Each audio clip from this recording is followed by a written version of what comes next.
Welcome to episode 4, season 2, in Elevated Businesses, where I have conversations with cannabis entrepreneurs. Today, I'm honored to introduce you to Brittany Massaro. Britt went from legacy to license and thrives in the culture in the hills in the Emerald Triangle. In this episode, we dive deep into the Emerald Triangle, the culture, and how important it is to see these operators thrive and survive in the license market. She brings a depth of knowledge about hash, operations, compliance, of course, transitioning to the adult use market, and what it takes to make it in the Emerald Triangle. I'm incredibly honored for Britt speaking with me today and taking a little bit of her time and being so open with her experiences. So let's dive right into the conversation. Yeah, do it. What have you been up to? Oh, so much. So I just accepted a position. I'm becoming a partner in a distribution company that's located in Humboldt and LA. We have a lot of square footage in Northern California that we're really looking to provide quality flower to the market. So everything just keeps working out. We have glass house greenhouses, and we're just very excited to take this next step. I'm gonna bring all my friends with me on the ride. I love it. How awesome. Oh, yes. And when did that transpire? Like the past few weeks? I met a dude in Costco a month ago. And then he was like showing me his greenhouses, and I was like, yeah, I have those too. It's really no big deal to me. And then next thing you know, like, we just kept hitting it off, and now we're here. Sometimes being approachable and outgoing helps. So yeah, for sure. For sure. Oh my God, that's so awesome. You met him in Costco, of all places. Right in line. He kept talking to me. I was like, all right, I'll talk to this guy. Here we go.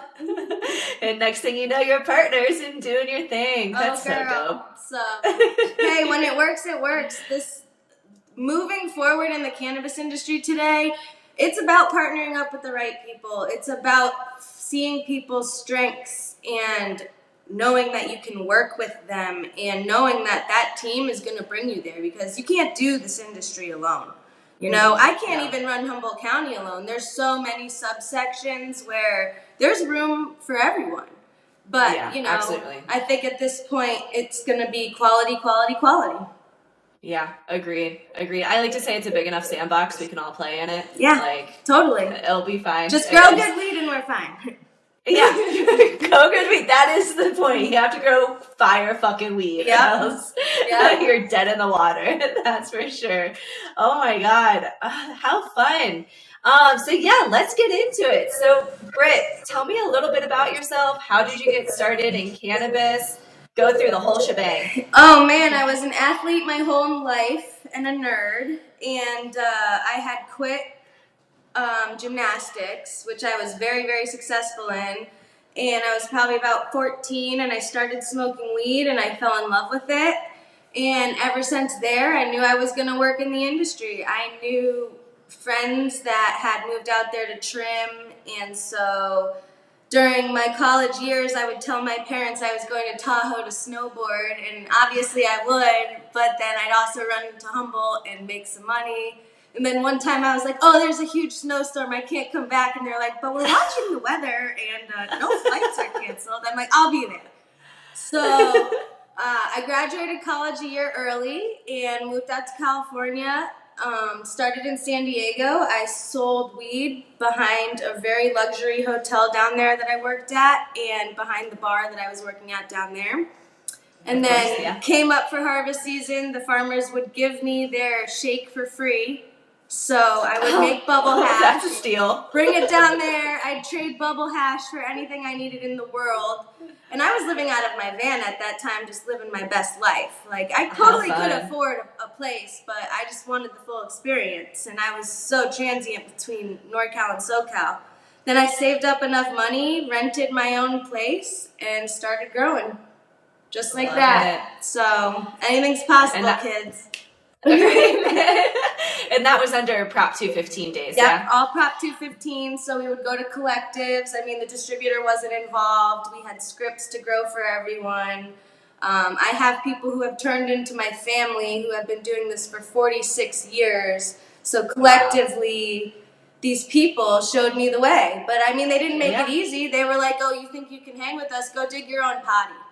So that's really that. The guy was like, "Oh, you think you can hang with the guys?" I was like, "I know I can." He was like, "Well, then go dig your own potty, girl, and let's go." So I said, "Here we go." And I just graduated college. I was like, I could be doing anything else, but I knew that I had to start at the bottom, at the nitty gritty, to see and to truly feel success. You know, I knew I had the book smart and the knowledge of reading a book and growing cannabis. But to be involved in what this era used to be, the only way you were going to do it is if you started from the bottom. Yeah, absolutely. And let's back up a minute. So Prop 215, do you mind like unpacking and like digesting like what Prop 215 was, what that regulatory framework was back then? Sure. I mean, I think there's a lot of people in this state and a lot of lobbyists and advocates who can probably explain it better than me. But Prop 215 was a Compassionate Care Use Act. So we provided medicine grown under scripts prescribed by California doctors to be a caretaker and caregiver for people with medical illnesses such as cancer, epilepsy, Parkinson's disease, etc., anything really that affected your immune system or nerves or anything. We were seeing results that cannabis helped these people as patients. And so advocacy truly started becoming a thing with allowing people to view this as a medicine rather than seeing it as drug dealing, right? Because there's a lot of people on the East Coast, Midwest who thought that this was drug dealing. But a lot of people have uneducation that it's a cultivated crop. And they're smoking it without knowing it's a flower. So right, never even seen the plant. Don't even know what it looks like. So there's a lot of uneducation, and honestly I wish California stuck to the Prop 15 model at that time because it protected the small farmer. Now the way that we have voted in Prop 64, no one's protected anymore. We are all going to have to transition our business, which is fine because change is good, but if you are stuck in that mindset, it just won't happen. And I truly feel that people got more benefit from the medicine during the Prop 215 stage rather than Prop 64. But we're way too far into it, so let's just make this shit work. Absolutely. And it's like under Prop 215, donations were a lot easier. We didn't have metric. We didn't have all this red tape. We didn't have this licensing structure with a distributor, which of course I'm going to want to dive deep into distribution because I got a lot of words there. Okay. But as far as like Prop 64, Prop 215, from an operations perspective, like what were those challenges from transitioning from Prop 215 days to Prop 64? The challenge was the lack of education provided by local jurisdiction in the permitting process of what was expected of these farmers. Plain and simple. Got it. I don't think the farmers knew goddamn anything about permitting anything because we all just threw up houses and built them ourselves. You know, we had moved to the hills to be like, screw you, government. We don't have the money to live like this. We're going to live free. We're going to dance. Then came cannabis. And then came organized crime into it because, I mean, why wouldn't you, right? It's a money grab. I mean, even the government's involved in it. That's why the laws have been where it is. It's a political regime, and we're all going for it. But when you have to follow a set of rules with 6 different agencies, and you're just being thrown into it saying, hey, you need to sign up. We're going to protect you if you sign up by August 31st, 2015, and you get us your application by December 31st, 2015, then we're going to protect you. But no one was reading the fine lines. No one knew what they were signing up for with the State Water Resource Control Board. No one knew that we had a 3-year or a 5-year agreement with LSAA, 1,600 agreements with CDFW. No one even knew after they got approved at Planning Commission that you had conditions of approval that you have to satisfy yearly and quarterly to maintain compliance. So the lack of workshops, the lack of government and what would you say, applicant interactions was not there. And that was the biggest hurdle. No one knew what to expect financially. And at first it wasn't bad. The market was great when we all started this, and it collapsed a year later. But if you budgeted correctly, you would have been fine. I mean, environmental studies, initial study, negative mitigated declarations, owl studies, that's all very common for highway work, for putting up a Walmart, for putting in a Trader Joe's. So people just did not understand the process. And that, to me, as a consultant and as a farmer and as whatever else I do, because I do so much, that is the hurdle. So now that we're here and we know how to do it, I think people could have probably saved a lot of money, because a lot of these consultants out of the bat didn't know how to guide cannabis cultivators in Northern California. So they were banking. And I've run into a lot of situations where, you know, someone dropped the ball here, or the applicant didn't understand this and then blames it on the consultant, and it's just a circle. So, you know, there are I remember one of cost effective, and there are ways to keep it educational wise, and that was lacking. I remember one of the times I went out to Humboldt and realizing like the culvert situation and how like multiple farms might share a specific road, and then you have all these culverts that need to be replaced. And what a culvert's like $15,000, $25,000. It's something absurd. And then like you have these other farms that are all have to split in on this culvert, but maybe one of these farms dropped out of the licensed market, so now you're down to 4. Like, my mind was just blown that people are spending 6 figures in repairing culverts, just culverts, not even talking about like dirt roads and paved roads and all of these things that just aren't possible in Humboldt. Like, it's wild out there. It's the Wild West. And road associations are hard too. I mean, a lot of conditions of approval are telling applicants to join these road associations, but the counties have lacked on approving projects since 2015. So people aren't signing up until they're approved. And why wouldn't you? You know, I mean, obviously everyone wants to be part of a road association and pitch in and have a wonderful road. But when there's a community divide between traditional market and regulated market, it's not going to see eye to eye until it's all consistent. And there's just so many inconsistencies. It's flabbergasting. It's mind-boggling. Yeah. It's just all of the changes just in California. I mean, I didn't really step foot into California until 2018. So right in the beginning of Prop 64, yes, I was out in California under Prop 215 days, went to Chalice and things like that. But I never really got to truly experience Prop 215 and just all of the stories and things that I've heard from those days. It's like, that's how cannabis should be. Free the plant. It's a fucking plant. Like, that's all it is. And the fact that it's treated like heroin, but really we got all these pharmaceuticals on the market that are Schedule 2, Schedule 3, and not Schedule 1 like cannabis. And it's just so ass backwards. And I'm thankful the rest of the nation is like starting to come on board with this, and like more states are opening up.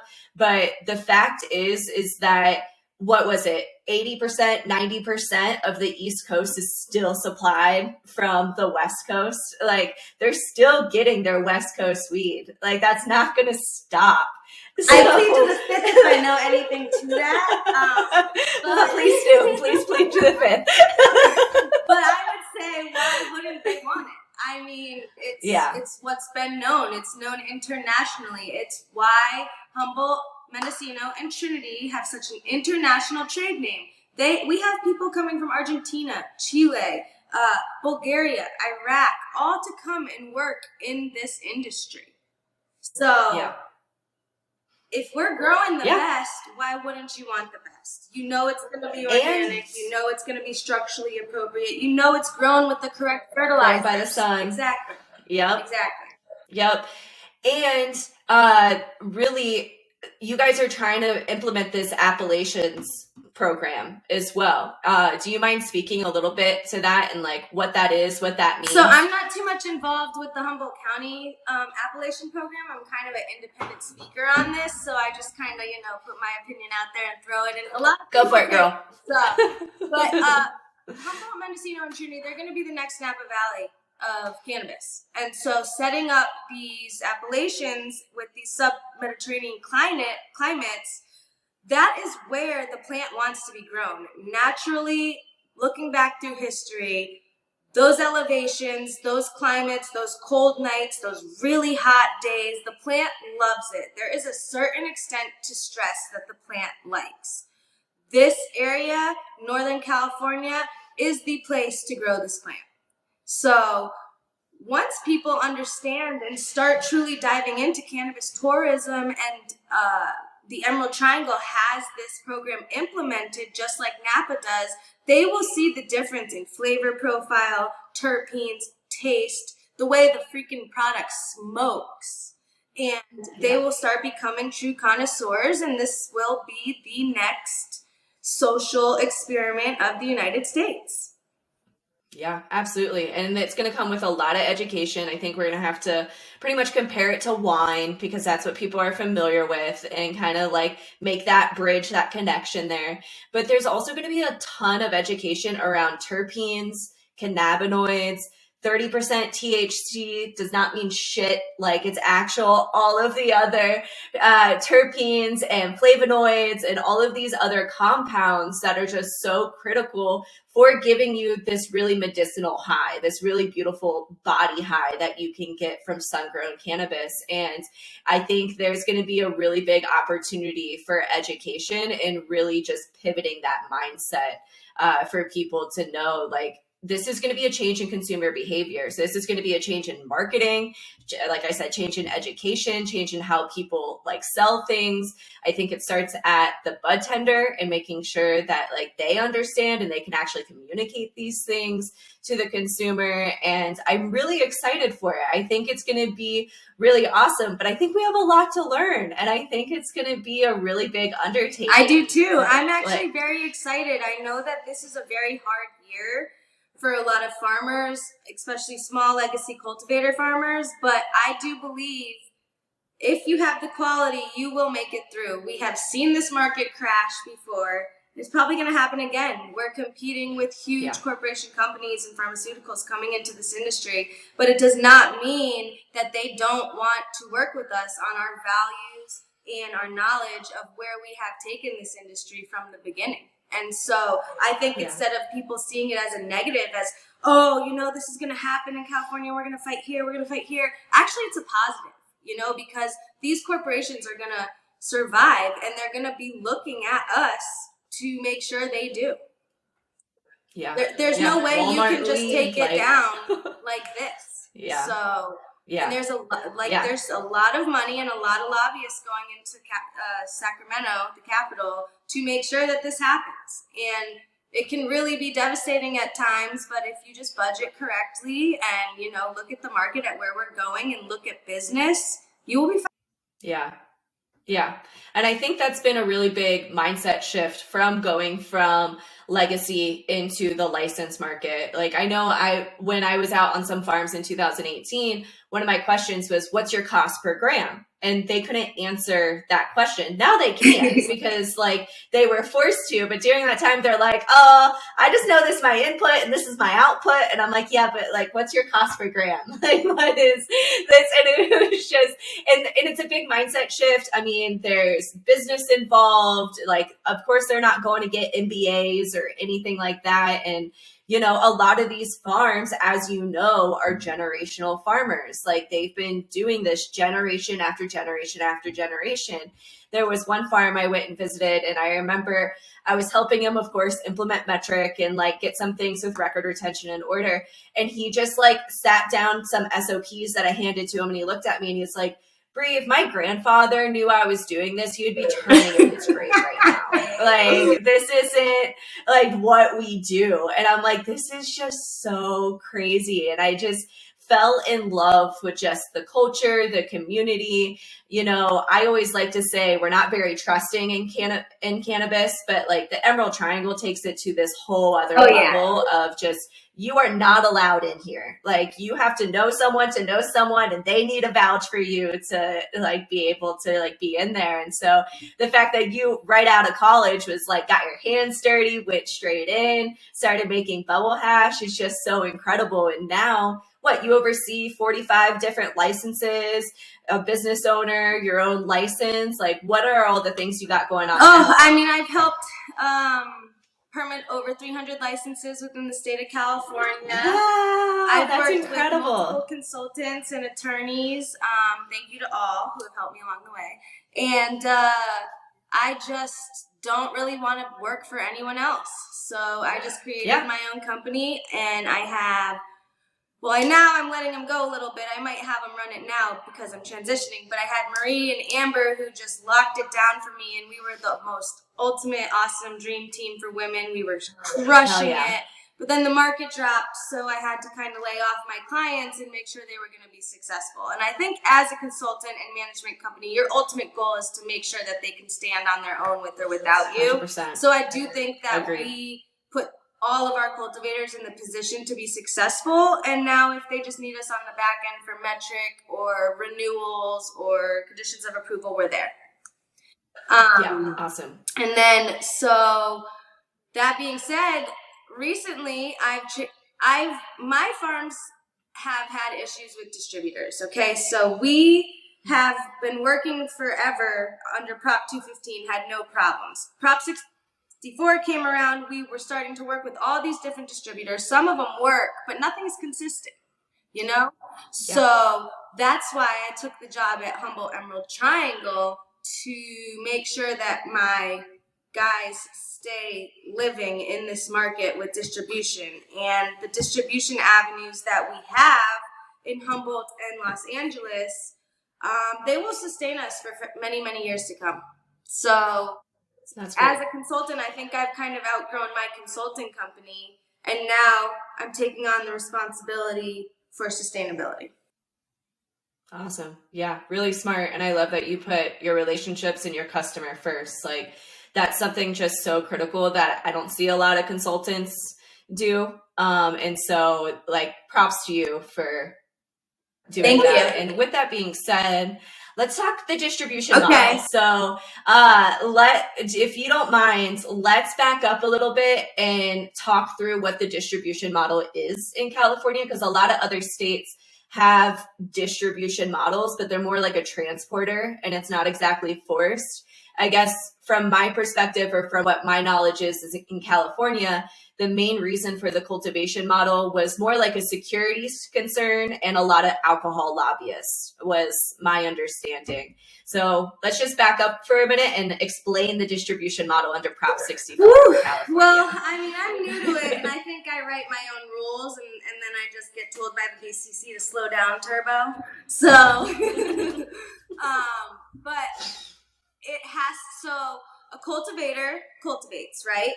Every cultivator I work with has a distribution transport only license. So that means they can drive it to the distributor or drive someone else's product throughout the state of California at any given time with the correct paperwork and procedures and transportation equipment. And then it can be intaked at a distributor. A distributor intakes it, and then we're looking at a whole other set of rules. So there's so many different distributors within the state of California. Some focus just on pre-rolls and packaged product, and some focus on just wholesale, and some focus on just extracts and tinctures and gummies. So then we're breaking it into that. My distro kind of does all the above. So we're mainly wholesale right now because we have glass house greenhouses that are being transitioned to LED from HPS right now. So we've been slowed down until now. Now we're ready to go because we're producing. But we can send 2,000 pounds a week down to LA, no problem, and have it sold in the wholesale distribution model. There's showrooms down there. We have a showroom. Bam, bam. The guy comes. We pay I think it's $162.40, $164.40 now. Not to cut you off, will you define a showroom? Sure. A showroom is when you have vendors, buyers come on in and obviously do the policies and procedures, show your ID, leave your bag at the door, you get frisked, you come into a temperature controlled room, and it is organized in the way the company organizes it, where we have wholesale flower and product on the shelves where they come and look at it. It's priced, it's kind of a barter system. When they're interested and baited, the farmer gets a call, hey, we can get it to you for this, will you accept this offer? Farmer says yes, you hang up, deal's done, everyone walks away. Got it. And is that in the distribution license, or is that technically in like a retail license? Yep, okay, it's all distro. So awesome. When it retail is really only when we're selling to the consumers for the packaged products. So this wholesale will be taken by a white label marketer and put into their own brand and then put on the shelves at retail level. Got it. Okay, so you ship 2,000 pounds down to LA, put it into a showroom, have no problem selling it. What's next? The taxes, so it all gets written off, and obviously the metric manifests. Yes, and everything gets invoiced. And I think a lot of distribution people lack on the paperwork. So when the invoice doesn't come with the metric manifest, and then you're chasing paperwork, it always adds delays. I mean, we all know this. Yes. And then it's onboarding paperwork and simple compliance things between all the companies. And it really can be that simple. Yeah. And that was like one really big thing. I picked up an audit last year that it was all this paperwork, all these like temporary manifests before people were on metric and things like that, not aligning the invoices. And there was all of these little like statements that you had to have on your invoice, if it was a micro business or not a micro business, just like, and it wasn't even in the regulations, like the cannabis regulations. It was very deep into the CDTFA regulations. And I'm like, holy cow, like there's all this record retention. And I guess with the distribution model in California, the fact that it's forced. So you have to use a distributor to go business to business, no matter what.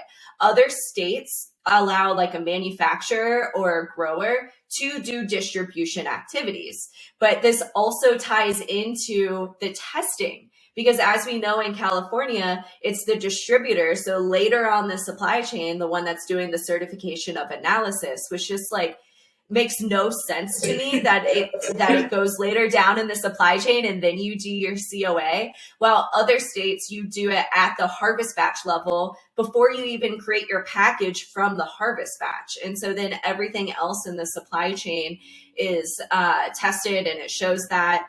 And the other thing, and I know in California too, we have like the testing regulations where you have to have a sampler come out from the lab and do that, which I do like that. Yes, it adds a lot of cost, but it doesn't have the biases to it. But I think my biggest gripe with California distribution is forcing a distributor. The fact that it has to be forced, and for a grower to be able to transport their own cannabis, they have to get that transport only license. They have to get the vehicle and like do all of that red tape and all that insurance that goes with it. That is just not sustainable. And I don't understand why other states can make this happen. Like, why are we forcing this and adding all of this red tape? And then in addition to that, all of these small farms are dependent on the distributors selling their product. Like, they don't have that personalized relationship touch point from the consumer anymore like they did back in the day. I mean, you guys used to have like farmers markets. Like, how incredible to go to farmers markets and buy my veggies and buy my cannabis at the same time. I think we'll get back there. I think the state's I hope so. Well, listening to the people who make this industry who it is. And so we had a lot of people who weren't affected by the war on drugs writing and creating these regulations based on alcohol, right? Prohibition is prohibition. Yeah. History repeats itself. That's what we've seen. But I do believe that there's a lot of change coming forth in California cannabis. I think the state sees it on the tax level. I think they hear it with all these lobbyists. and these nutrient companies going and talking to them. And I truly believe that there's a light at the end of the tunnel and this will turn around. So nothing was built overnight, and they asked a lot of outlaws to come into compliance, and these outlaws are not going to be shot down like this. So there's going to be some They're stubborn. They're going at it. Yeah, I love it. And on the topic of taxes, Humboldt County did some really incredible things. I saw Lake County also just implemented some measures. Let's talk about the taxes and that advocacy and all that grassroots people are doing to really change the regulations and get those tax cuts. That was pretty incredible to see. Yes, that was. So I'm not familiar on Lake counties because I'm so wrapped up with Humboldt, Mendocino, and Trinity. But totally understood. I was with on the Board of Supervisors hearings both times for the taxes for Humboldt County, and I think that Rex Bone and Mike Wilson did a wonderful job representing cannabis farmers with logic and actual theories of how to create a sustainable cannabis industry while looking at it as an agricultural commodity. Agricultural crops are taxed no matter what, but not to the significance that cannabis is. And not in the supply chain either, right? Like cannabis is taxed like before it even grown. So yikes. Wait, before it's even grown? Shut up! I didn't know that. You're already being taxed with your square footage tax. Humboldt County requires you to pay that before you even put a plant in the ground at one point, and then they delayed it. Yeah. So we got it, not just me, I was a very small voice in this, but the county and all of the amazing consultants that showed up and operators and people who are really in touch with what's going on here, they were able to advocate for a 85% reduction, which is amazing. 80%. So we're paying 15% of our taxes this year for just our local square footage tax based on the square footage of canopy that we have flowering. Do you mind giving a guesstimate on what that number is? For a 12,980 square foot grow, it's about $2,600.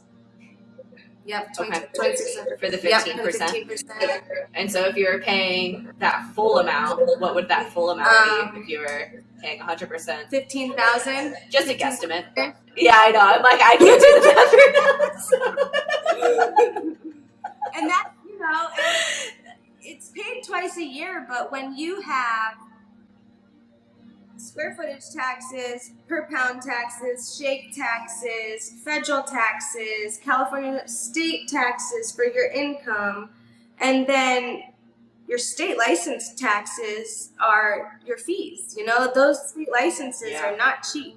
So let's just consider that another tax. I just listed off 6 different taxes that these cultivators are trying to keep up with.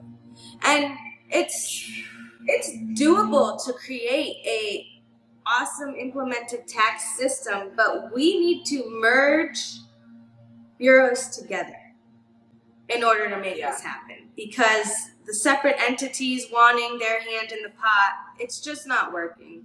I don't care if you're a 5,000 square foot grow, a 3 acres grow, or a 50-acre grow. Everyone is feeling the pressure of the taxes the same in California. And there's got to be some give and take on that. And I'm for taxing, right? Taxing means economic development. It means our community is going to grow and be better, and our business is going to strive, and we're going to come together and find solutions. But there's no solutions right now. And we need people to step up and figure out a freaking solution.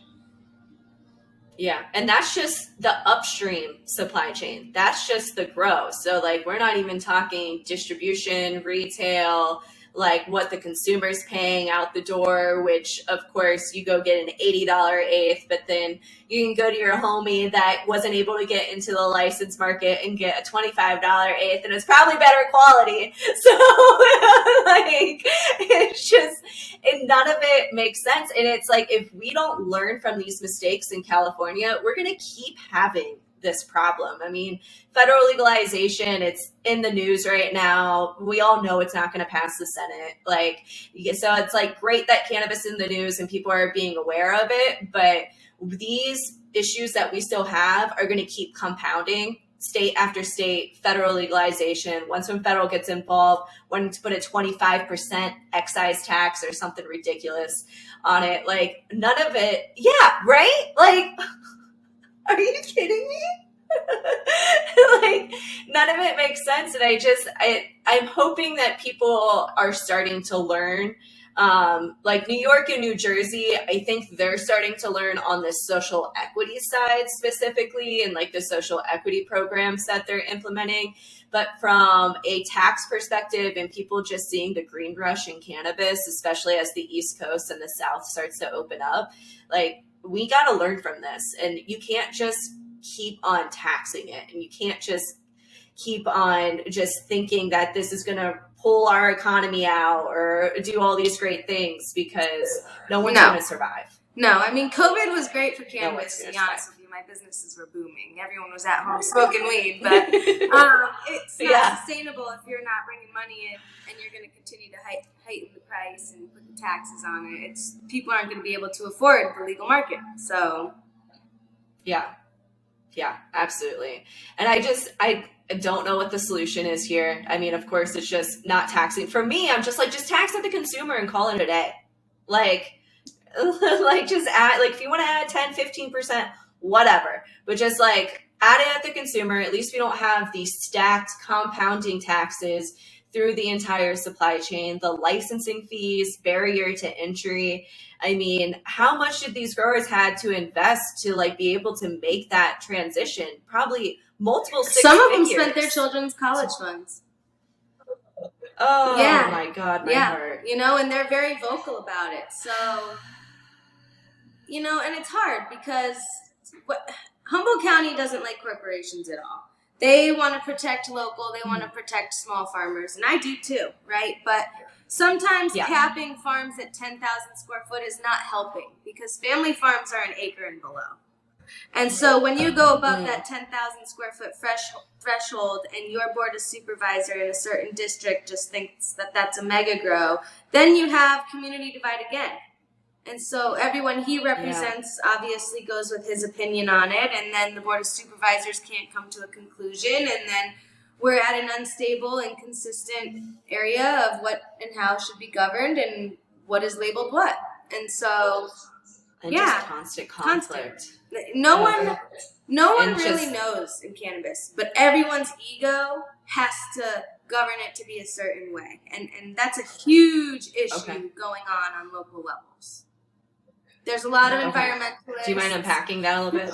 So Northern California is home to a lot of environmentalists, a lot of ex-DFW cops, a lot of foresters, and these are really remarkable, smart people. You know, they are very credentialed, but they're fighting cannabis like it's the devil, and it's hurting cultivators. And Humboldt County promised cultivators, get your projects out of the hills, move them to town. We want them on industrial, old, mitigated sites that have already been hazardous. We'll give you permits. So most of my clients and most of my friends my age, we sold our places in the hills, followed their direction, and put it on a place in town, an ag land or MHQ land or whatever.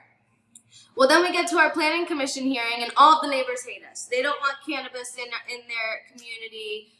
We can go back to the hills. So I've seen projects get denied because of this. But I mean, if you have me, you're not getting denied. But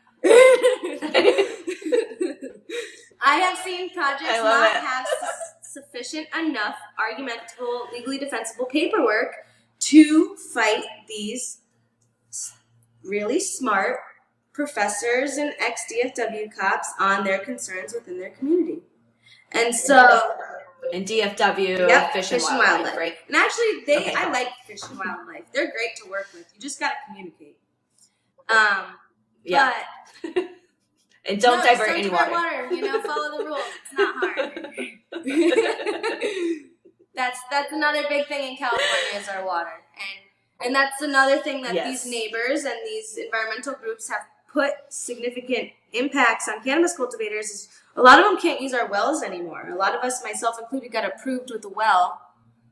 and then asked to get transitioned to non-diversionary and catch all my water with rainwater catchment and my dehumidifiers and etc, which is fine, but it's just another 150,000 in high density polyethylene tanks that I have to put on site in my build out in the current marketplace. So yes, I'm still doing okay in the current marketplace, but with inflation and where we are governing wise and with them changing the rules every 3 years, it's hard to continue to budget a future business plan with build outs of their expectations when no one can get it together. Yeah, absolutely. And it's just on so many different levels, from your neighbors, relationships, regulation, like all of it. It just stacked all up against each other. And then now the tank, like the entire market is starting to tank. Like pricing drop. I mean, what was the price per pound? Like $400? I mean, or even recently lower? I saw some sell for $175. But at the same time, I just got a farmer 700 the other day straight to the farmer. So, it just really depends. And then there's not a lot of people growing this year. So I think the market's going to go up a little bit as long as these farmers can maintain quality. It's all about maintaining quality. It's all about your cure. Do not put it in the turkey bag sooner than it needs to be. Chill. Yeah, absolutely. Yeah. Let it cure, let it breathe. It'll be all right, I promise. And you mentioned that there's not a lot of farmers. So did they turn in their licenses? A lot of them withdrew. They fallowed. Or they're just taking a year off to see where the current marketplace is because they're not sure they can afford it and they don't have the clients as distributors to help them move their product when it's fresh. And that's a big struggle. If you're not moving your product when it's fresh and you don't have it set up and sold within the first 3 months of its life, you're going to struggle after that 3-month point if it's not cured properly. So, for sure. Yeah. Because California, at least the consumers and the retailers don't really follow first in, first out. They want the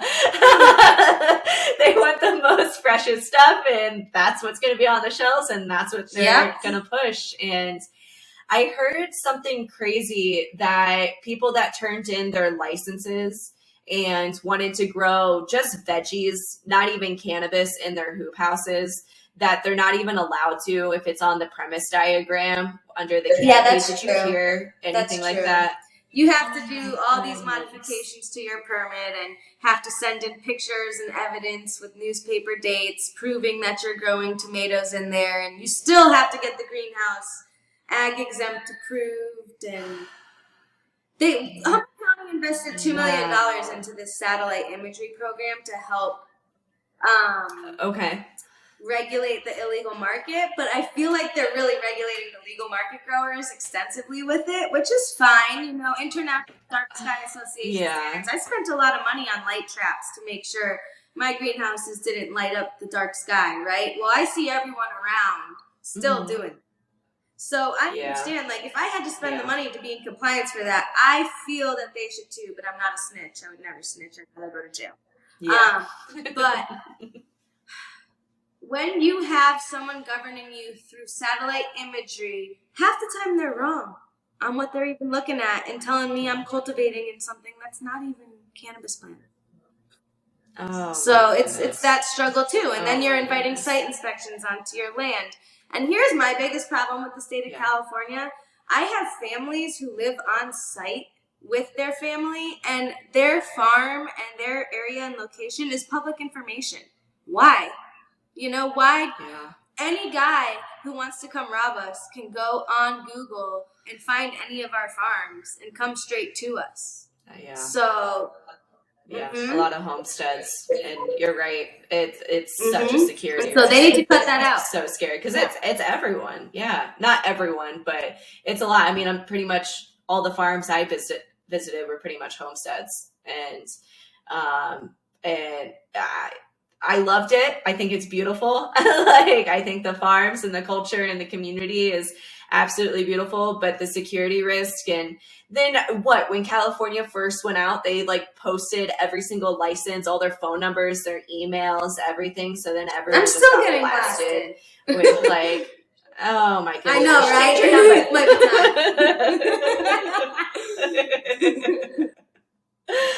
My goodness. And it's just so challenging right now for the California market. I mean, I think it's absolutely great these tax cuts that have happened. I don't know what needs to happen from a restructuring standpoint. As we know, we just went through all of these regulation changes again. And who knows if there's going to be another set. Like, I know there's some stuff under proposed, but will there be another one in a few more years? And it seems like it's the same thing happened in Colorado too. Like our first 3-4 years, we had multiple changes, multiple packaging and labeling changes, which were really expensive. Just because, as you know, like you'll order pallets of packaging and labels because of course you save per unit, and then next thing you know, this one warning statement's not on there and you have to go through and relabel everything or get new labels entirely because you're covering something else. Like, just all the red tape to all of it. And the more that more markets open up, like, we don't need all this childproof packaging. We don't need like all of the waste that's happening with all of the plastic and things like that. And we need to come back to, this is a plant. This is truly a plant. We need to regulate it like tomatoes, not regulate it like alcohol. And I'm hoping someday we'll get there, but I think we got a lot. I think the traditional market has about 2 years left in it, if I'm going to be completely honest. Why do you say that? I just think that okay. the legal avenues are just going to be so beneficial for companies to come in and take advantage of that profit margin.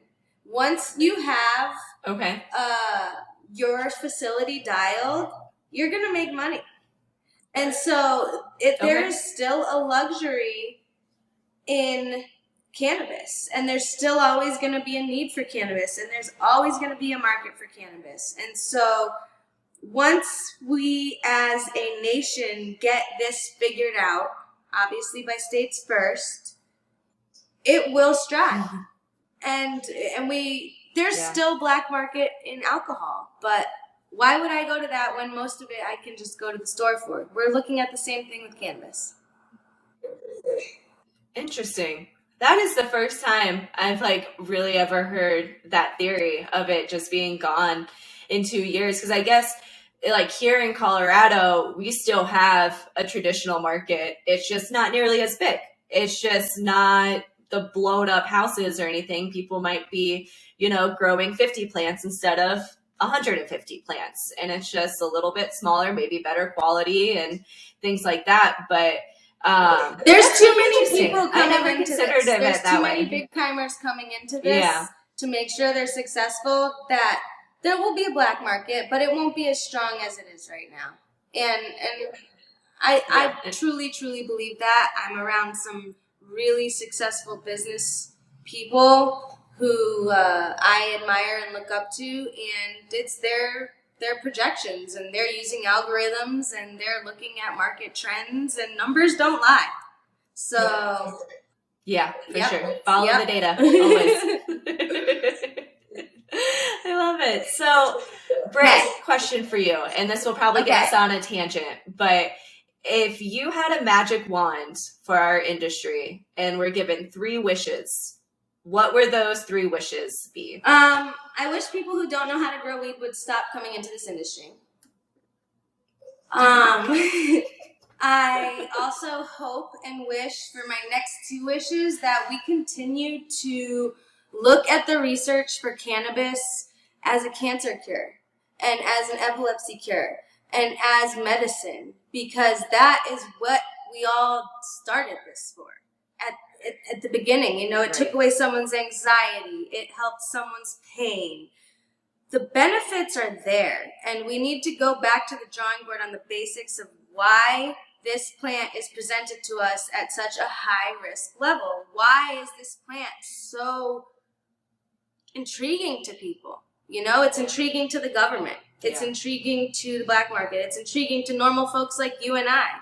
It's bringing all of these people together. It has benefits that we need to continue to put money into, to research, to figure out the best way to move forward, because the benefits of this plant are absolutely incredible. And when we find the innovators who know how to take this research and data and put it into the world as a positive rhythm and keep it moving, we'll create an industry that's indestructible. Yeah, agreed. Wow, what a powerful statement. I agree.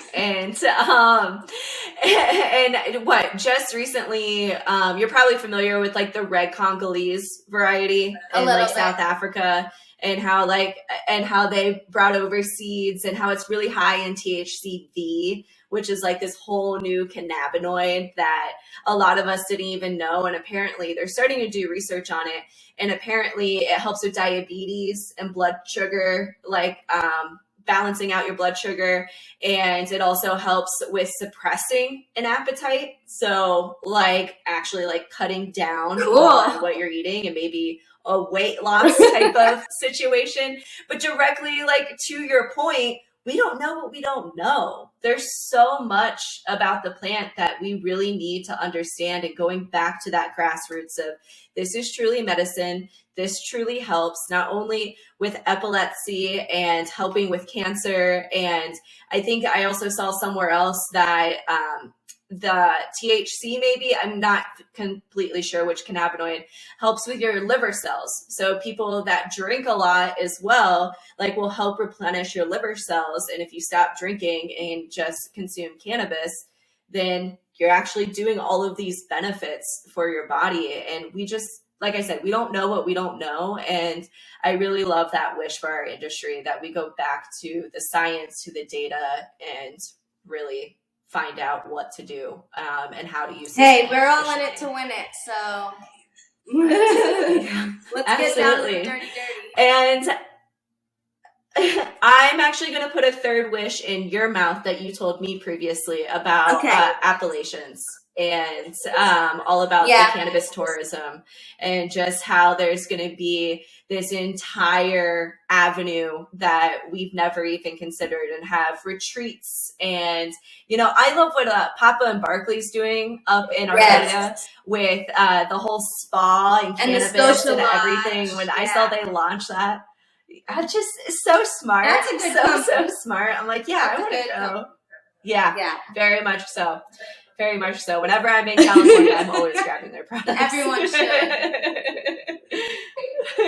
They're great. Yeah, they make great hash. They have awesome topicals. I think one of the first products I saw that they had was like a live THCA like oil that was pressed from like fresh frozen flowers. Innovative. Like, it was so cool.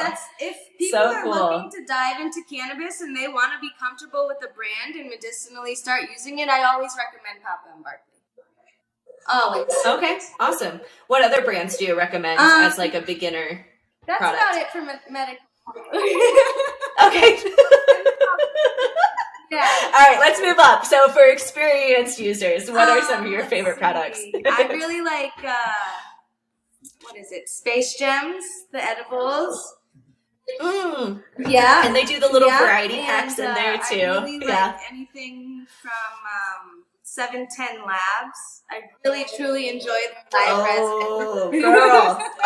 The flowers amazing too, and I like the cheese because I get it with the spaghetti spiral as my filter. I love so it's like that not too. Actually, you know, at first I was like, I can't believe I'm spending this money on this, but honestly, it's the one that works the best for me. And I'm just an old school girl. Just give me OG. You know, that's all we grow. Yeah. I'm all about the OG. Yep. I love it. My partner Brandon, he said something, I think he heard it from someone else, that the little spaghetti pasta in their joints, some people will like take them out and then put them in pasta and then like eat, but it's like medicated pasta after that. Okay, that's the next thing I'm going into. I'm putting medicated pasta on the shelf in California. You heard it here. Let's do it. How funny. I love 710 though. I am such a full melt girl. Like when we first started talking and you're like bubble hash, and I got trim for free and I would just make bubble hash out of it. And I'm like, yes, ice and water. That is what I'm all about. Back to the basics. Low cost, what burns the best. My Yes. Europeans love it, so. That's so awesome. Awesome. Well, Britt, this was Thank you for such having a me. pleasure. And thank you of course. Thank you for joining me. Thank you for letting me pick your brain a little bit. Before we hop off, any last words? How can people get a hold of you? They can get a hold of me through my email, brittany@humboldtlogistics.co. And just don't ever stop dreaming or believing you can't do something. Anything's possible. You can conquer anything, and this industry is looking for a lot of people who are independent and individually motivated. So if you got it, don't be afraid. Come on by. California's pretty big. It's not going anywhere. I love it. Well, thank you for everything that you do. You're incredible, and just have a wonderful thank you so day. much for your time. Talking to you soon.